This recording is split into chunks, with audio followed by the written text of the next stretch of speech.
Hey beautiful people, how are you? My name is Connor. And I'm Brittany. We're in the backyard today at our house with our grapefruits. They're kind of small grapefruits, but they're getting there. And we're with Ilya. And we wanted to talk about our communication style with Ilya.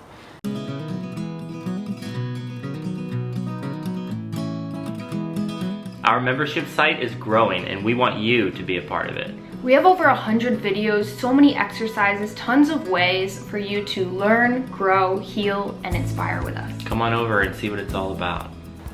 Yeah, I think there's some fun things that are probably a little different than the norm that we are feeling drawn to do and have been practicing intuitively and just sort of adjusting as feels good for us as we go.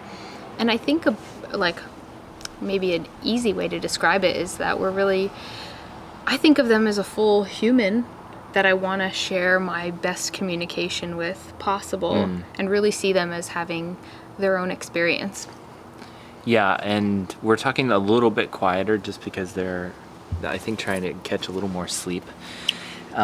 So, yeah, I think a friend of ours a while back, before we had Ilya, before we were pregnant, said this thing to us, and it was just really impactful when she said it. Oh yeah, I love this. And it was, as a culture, she said, as a culture, we kind of treat kids like they're idiots. Yeah. And we kind of talk to them like they're dumb. Yeah. And it just really stuck with me and really resonated with me. That I think we do that to a certain extent. And I don't think it's on purpose. No. I think it's coming from a place of love and a place of really wanting to caretake for little beautiful creatures, and kind of we just inevitably end up speaking to them maybe a little bit like over the top, and it's hard to explain, but I'm sure you know what I'm talking about. A lot of it is what most would refer to as baby talk, and I think we identified that we really want to speak to Ilya and treat Ilya like an equal, like a peer, and also like someone who really has something to teach us. Yeah. And so we feel like Ilya, we want to honor Ilya and respect Ilya. And also they are a little baby. And so there's times when we do, speak to them in a certain way of maybe coaxing or care that maybe we wouldn't necessarily do exactly with one another. Except when we're in really vulnerable spaces. Totally. Yeah. But for the most part, we really try to, treat Ilya with a lot of respect and a lot of honoring. Yeah. I think one thing I really love that I feel like we do is not telling them their experience. Yeah, this is a really important thing. So, and sometimes I'll notice that I'm starting to do that, and it feels really good for me just to make like gentle shifts as I'm noticing that. So something may be like, oh, you're really tired, aren't you? And that might even feel really good for somebody. For me, it feels like I want to say like, oh, I don't know if you're really tired. So what feels more real for me is to say, I'm getting the sense that you might be really tired. Like, I wonder if you want to try resting, or I really care that it seems like, you're struggling right now because you're overtired, or that's just been coming up for me recently. And the tone of voice that I say that in is more like, curious and just really trying to connect with them and empathize with them, because I feel like more than anything, us as little humans connected to our innate selves, we're really energetic beings. So they feel the energy of what we're sharing, and I think that they also understand us, our words, or maybe it's more an extension of the energy that they're understanding, but Ilya can really feel the vibe of what we're sharing with them. And that inevitably just becomes how we connect with others, and especially our children, and like what we're sort of imprinting with them. Exactly. And I think what can happen when we do speak to babies in a certain way, it can lead into when they're not babies anymore. And it just, because we started this relationship with them, this way of communicating with them, which kind of has this perspective of maybe I have more knowledge than you do. About you. And I know that that's coming from a loving place. I'm certain of it. It's a place of wanting to care for our young ones as best as we can.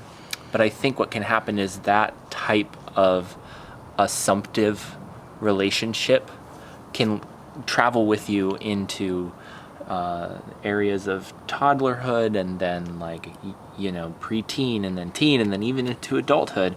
And what we have, when we're adults, sometimes we find with our parents or our caregivers is they still are speaking to us like we don't have any idea how to do this thing or that thing. And it's, I think, condescending without meaning to be.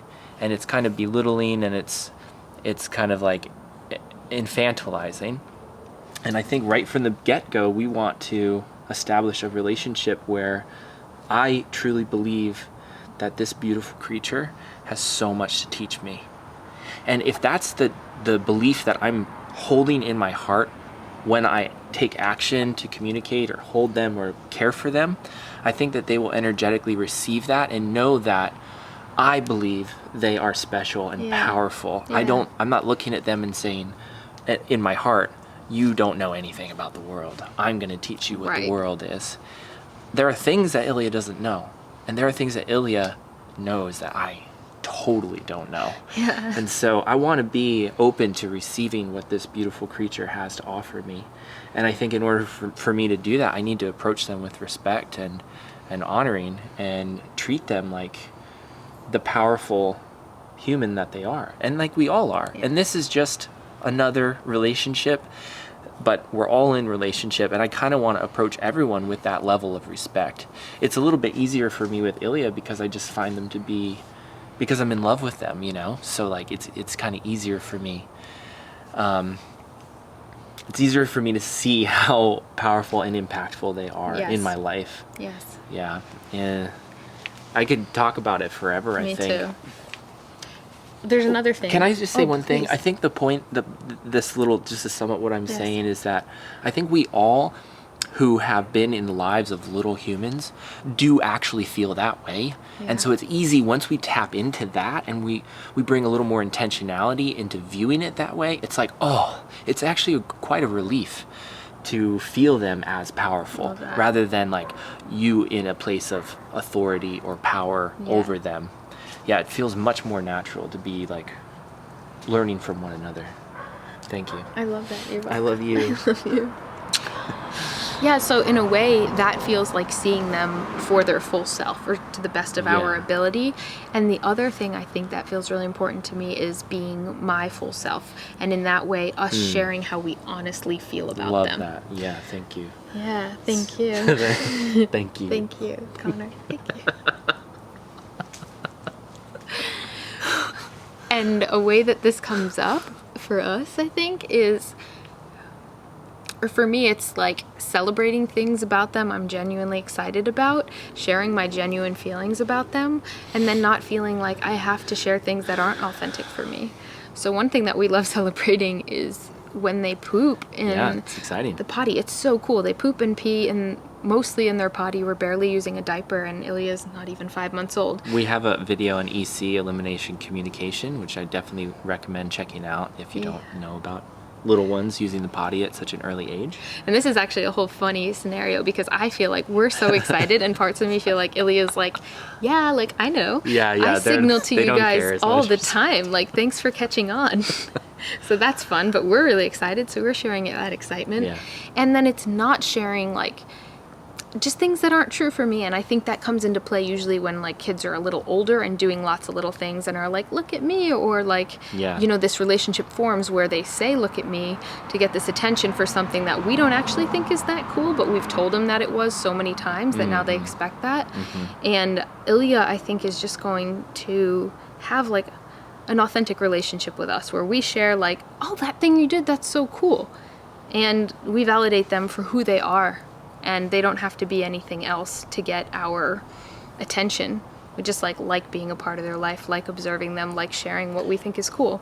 Yeah, and if we don't, then we can be authentic about that too. Yeah. Not in a rude way, but just in a way that's so we're not lying to them. Yeah. And setting up a relationship that's confusing for them ultimately. Yeah. Yeah, and so I think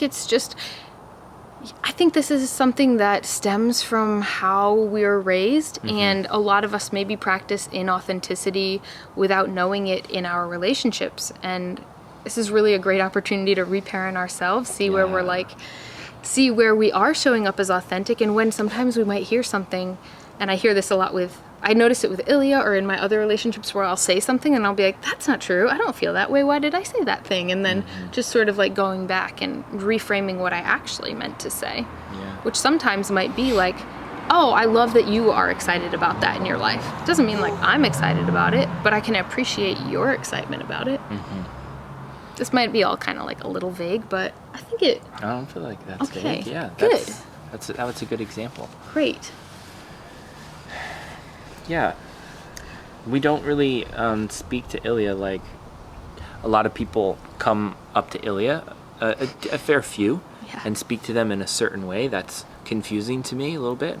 And I think it's to coax out a reaction from them. Right. And to a certain extent, I do understand it. I don't think it's necessarily bad, but I think my preference is that, you know, it's a little more authentic, it's a little more real, and it's a little more assuming that they have the capacity to understand what we are sharing with them. And if we approach them with love and the intention of connection, I think they're going to feel that. And I don't think that we have to submit a certain act in order to receive from them, because it's kind of like the same thing we were talking about with attention. Exactly. It's kind of like we just want, and also we actually want them to validate us. Yeah, okay. And so we're looking for a reaction. We're like, oh, good. Yeah, like, do you love me? Yeah, Will you smile for me? Do you? Like, can you smile for me? And it's a little bit odd when you consider that, and like, because I wouldn't do that with you or like a stranger on the street. So why do we have these different roles with little humans? It's just all very interesting to question. Yeah. And maybe you've questioned it and you've got an answer and you feel like that's the right path for you. And if that's true, like, I would love to hear more about that. You can comment why that, you know, is important for you. And I think we're sharing what we're working towards and why. And so we're, again, not coming at this as like anyone is doing anything wrong. We do believe what we're doing is really great for Ilya, or we wouldn't be doing it. We think it's the best thing we can do for Ilya. That's where, that's where we are making decisions from. Yeah. But we certainly aren't. I don't think either of us feels like anyone else is doing a bad job because they're speaking to their child in a certain way. No, I think that we all want to and naturally do feel this like love and attention and appreciation for our little ones. Yeah, it makes sense. We get excited. Yeah, and we're just keeping it authentic. So we definitely geek out and are like, oh my gosh, Ilya, you're so cute. Yeah, you like, I'm so filled with love for you. And we share that with them. And I think we do it in a way that's like really genuine for us. Cool. Well, I guess that's it. Yeah, I feel like we were talking before this, and there's so many topics in this realm that sound really fun to talk about. So if you have questions or video ideas, please do share them below. We would love to hear. I would love to hear. Yeah, I think you did it right the first time. Oh, well, now I did it a few times. That's good. I'm a little tired, I think. Yeah, we're both tired. Yeah. Okay. Love you. Love you. Thanks for being here. Yeah, thanks for watching. Bye.